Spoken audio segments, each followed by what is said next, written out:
04-10-220, Prodi PGSD, Fakultas Keguruan dan Ilmu Pendidikan. Pada video ini dibuat tujuannya untuk memenuhi mata kuliah perkembangan kurikulum DSD dengan Ibu dosen pengampu Ibu Lutfi Wahyu Saputri, SPD MPD. Selamat menyaksikan. Nah, pernahkah kalian berpikir mengapa kurikulum di Indonesia ini sering berubah? Apakah kurikulum ini kurang baik atau mereka membutuhkan pendidikan yang lebih berkembang? Nah, pada video kali ini kita akan membahas tentang perjalanan kurikulum di Indonesia, mulai dari KTSP, kurikulum K13 hingga kurikulum Merdeka. Kurikulum yang sekarang, tenang saja, pembahasan ini akan dibuat secara sederhana agar kalian semua mudah memahami. Nah, jadi simak video kali ini sampai selesai ya. Baik, sebelum kita masuk ke pembahasan, kita perlu tahu bahwa kurikulum ini adalah pedoman atau rancangan yang digunakan dalam proses pembelajaran di sekolah. Nah, kurikulum membantu guru menentukan apa yang harus diajarkan dan bagaimana cara mengajarkan kepada siswa. Lalu, bagaimana perkembangan kurikulum di Indonesia? Mari kita bahas satu persatu ya.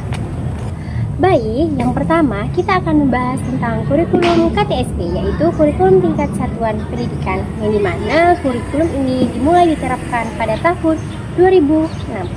Nah, KTSP ini memberikan kebebasan kepada sekolah untuk menyusun dan mengembangkan kurikulum sendiri sesuai dengan kondisi dan kebutuhan sekolah masing-masing.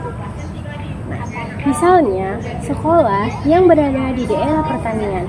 Nah, mereka dapat memasukkan materi yang berkaitan dengan pertanian sebagai bagian dari pembelajaran.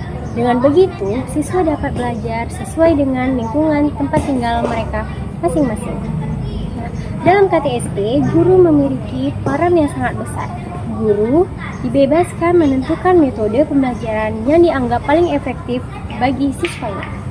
Nah, kelebihan dari KTSP ini ialah pembelajaran yang menjadi lebih fleksibel karena dapat disesuaikan dengan kebutuhan ke daerah dan karakteristik siswa. Namun, ada juga tantangannya. Nah, tantangannya tidak semua sekolah memiliki kemampuan yang sama dalam menyusun kurikulum. Akibatnya, kualitas pendidikan antara satu sekolah dengan sekolah lainnya tentu bisa berbeda. Nah, meskipun demikian, KTSP menjadi salah satu langkah penting dalam memberikan kemandirian kepada kepala sekolah untuk mengelola dalam pendidikan. Baik, selanjutnya yang kedua ada kurikulum 2013. Setelah KTSP, pemerintah memperkenalkan kurikulum 13 atau yang sering disebut dengan K13. Nah, kurikulum ini hadir dengan tujuan untuk menciptakan siswa yang tidak hanya pintar secara akademik tetapi juga memiliki karakter yang baik. Nah, jika pada kurikulum sebelumnya guru lebih banyak menjelaskan materi, nah, pada kurikulum ini, kurikulum ke 2013, siswa didorong untuk lebih aktif dalam proses belajar. Siswa diajak untuk melatih bertanya, mencoba, berdiskusi, dan menyampaikan hasil pemikirannya. Nah, sebagai contoh, ketika belajar tentang lingkungan, siswa tidak hanya membaca buku, mereka juga dapat melakukan pengamatan langsung, berdiskusi dengan teman, lalu mempresentasikan hasil temuannya. Nah, kelebihan dari kurikulum 2013 ini ialah mampu melatih kemampuan berpikir kritis, kreativitas, bekerja sama, dan berkomunikasi dengan siswa. Namun, pelaksanaan juga memiliki tantangan. Nah, guru harus melakukan penilaiannya cukup kompleks karena tidak hanya menilai ujian, tapi juga sikap dan keterampilan siswa. Meskipun demikian, kurikulum 2013 ini menjadi langkah penting dalam membentuk generasi yang cerdas sekaligus berkarakter. Baik, selanjutnya yang ketiga ada kurikulum Merdeka. Nah, kurikulum ini mulai diterapkan secara bertahap sejak tahun 2022. Sesuai dengan namanya, kurikulum Merdeka memberikan kebebasan yang lebih besar kepada guru dan siswa dalam proses pembelajaran. Nah, kurikulum ini berfokus pada kebutuhan dan kemampuan setiap siswa, karena setiap anak memiliki cara belajar yang berbeda. Guru diberikan keluasan untuk menyesuaikan metode pembelajaran. Salah satu ciri khas kurikulum Merdeka adalah pembelajaran yang lebih mendalam pada materi-materi penting. Nah, materi yang dianggap terlalu padat disederhanakan agar siswa lebih memahami konsep yang dipelajari.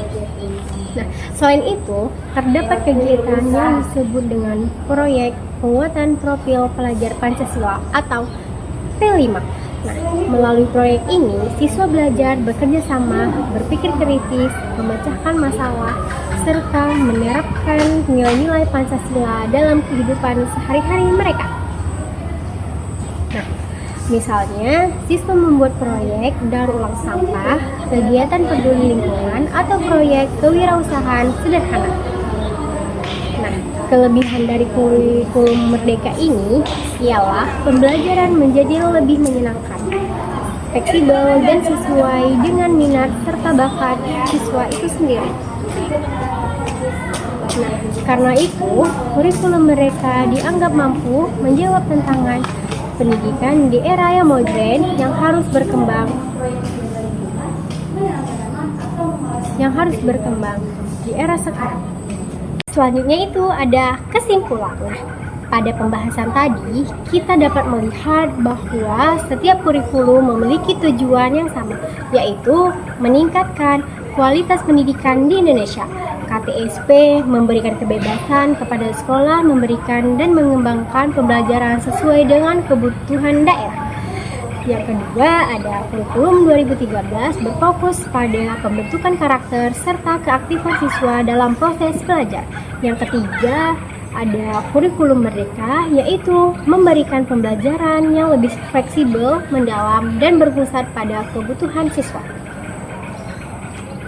Nah, perubahan kurikulum bukan berarti kurikulum sebelumnya buruk, melainkan merupakan upaya untuk menyesuaikan pendidikan dengan perkembangan zaman dan kebutuhan generasi masa depan. Nah, baik. Nah, teman-teman tadi kan sudah mendengarkan bahwa ada 3 kurikulum, yaitu kurikulum KTSP, kurikulum 2013, dan kurikulum Merdeka. Nah, itulah pembahasan mengenai kurikulum tersebut. Semoga video ini dapat membantu kalian memahami perkembangan kurikulum di Indonesia dengan lebih mudah. Terima kasih sudah menonton dan jangan lupa tetap semangat belajar. Dan sampai jumpa di video berikutnya. Assalamualaikum warahmatullahi wabarakatuh.